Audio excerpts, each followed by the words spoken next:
Hey, what's up, guys? Welcome back, Buckeye Nation. This is Ohio State football with Scarlet and Great here on YouTube.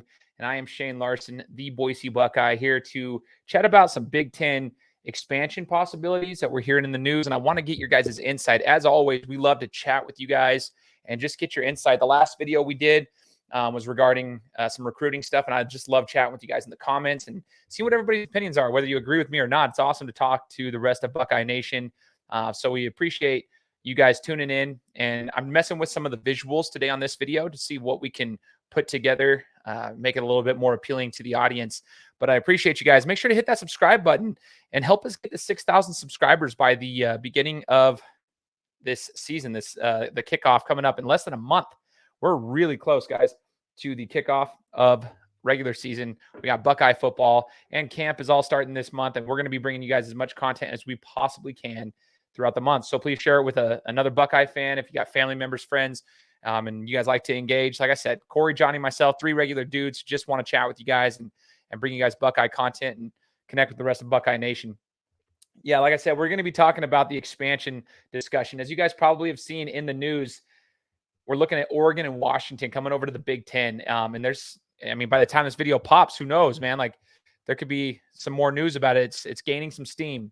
Oregon and Washington looking to expand and coming into the Big Ten, creating 18 teams in the Big Ten, looking at that possibility. Curious what your guys' thoughts are. I have my own, and I actually really like it. I've talked to a lot of people on different sides here when it comes to it. I've got SEC fans, Big Ten fans, Pac-12 fans. Being over here in Boise, Idaho, albeit it's a Mountain West school that I graduated from at Boise State, we do have a lot of Pac-12 ties. There's a lot of people here that are, from the Pacific Northwest and a lot of Californians. So we got a lot of Pac-12 people that are around me, and the discussion has multiple sides to it. One, I'm loving it. I love the idea. I love the possibilities here, and I'll explain why here in just a second as we get to it. But I want to hear what your guys' thoughts are. Leave us a comment. Do you like this idea of Oregon, Washington to go along with UCLA and USC to come on over? Because here's the other possibility.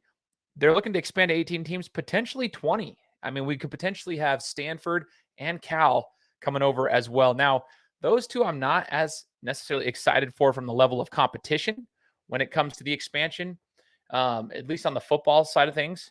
I think Stanford and Cal on a normal year are the equivalent of a Michigan State. I don't want to venture off to say they're like an Indiana or a Rutgers. There's been seasons where they have been, but they're usually in the middle of the pack. You know what I mean? Stanford's had some down years, but they've also had some up years and whatnot. They've got some academic requirements that it makes it difficult to compete there. But it's still interesting that I'm more interested in Oregon, Washington, UCLA, and USC, mainly for the brand. And I know that's not all that goes into it. I think the competition in the brand is huge with Oregon and Washington, especially coming over. But I want to know what you guys think. Like, how do you feel about it? Well, going back to this slide here, how do you guys feel? I want to talk about a couple of things, but how does this impact the Pac-12? Like, for real, let's talk about the future of the Pac-12. I mean, not looking good over in the Pac-12. I'm not going to lie. It's not looking good. Here's the deal. Some people are saying, oh, it's just going to fold. There's nobody left. Like, who's left? Nobody is left. It's hard because for years, Boise State, there's been discussions of putting Boise State in the Pac-12, but because Boise State academically and just from the courses they offer at Boise State compared to that of the rest of the Pac-12, so there's certain requirements that they just don't meet. So now are they just going to say, hey, let's put most of the Mountain West schools over and create the Pac-12? I mean, I hate when they do that.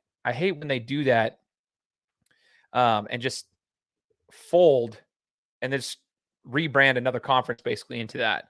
I do feel for like Arizona State, Arizona, Utah. Now, obviously, there's discussions of those guys moving over to different conferences too. There's conference realignment everywhere.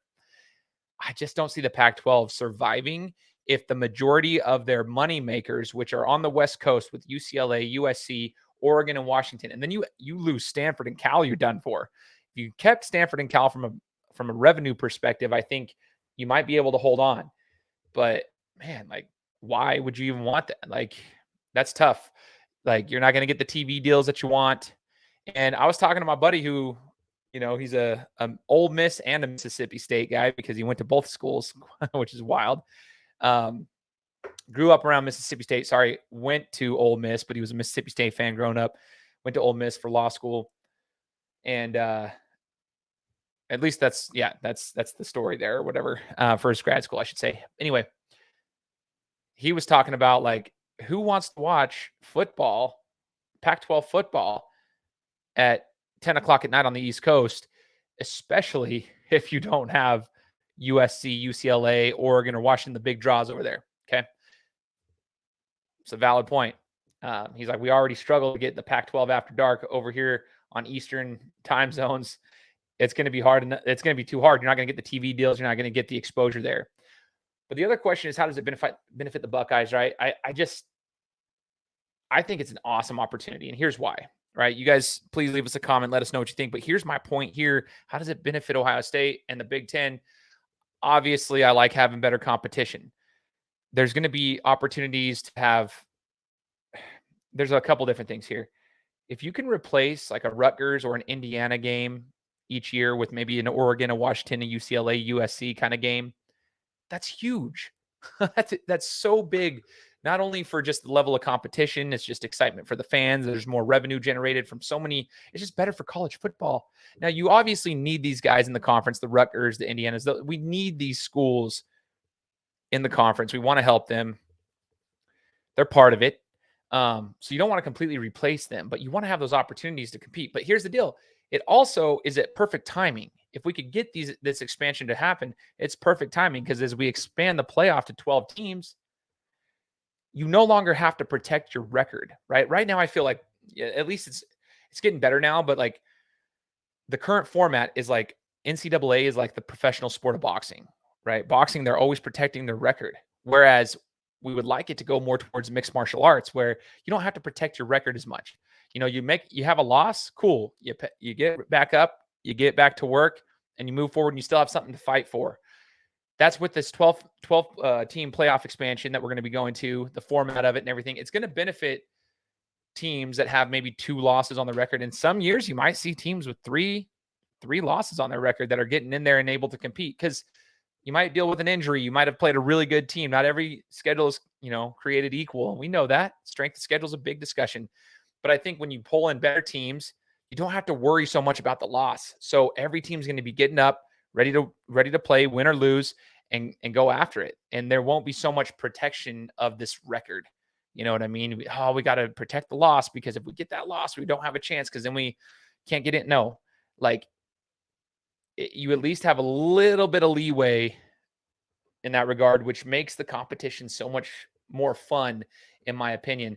And honestly, I don't know what this necessarily does to FSU and Clemson. Those two in particular are kind of in this like weird waiting game, because they're in the ACC. There was talks of them coming over. We'll see when this video pops. Maybe there's some more information that comes out within 10 minutes of this video. I don't know.